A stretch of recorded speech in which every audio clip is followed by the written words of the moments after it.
Welcome to Luca and Miguel. Enjoy the video. You start by confirming electrical basics. Measure the cluster supply with a multimeter so you know the unit has steady 12 V and ground.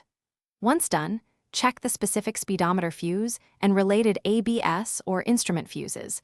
Blown or intermittent fuses explain many failures.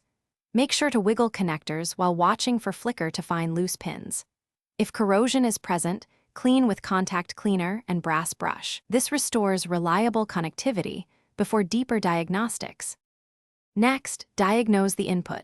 Test the wheel speed sensor output or vehicle speed sensor with a lab scope or multimeter to see an alternating or pulsed voltage as the wheel turns.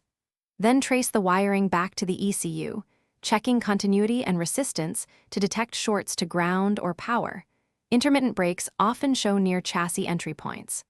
Also run a CAN/ABS scan to capture communication faults, because a dead bus can prevent the digital gauge from receiving speed data.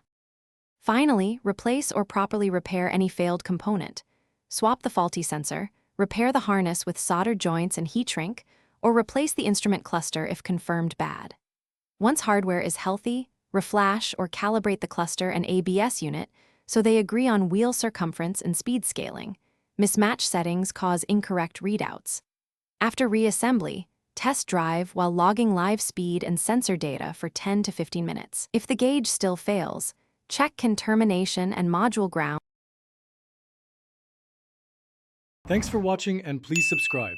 It's the best investment you'll ever make.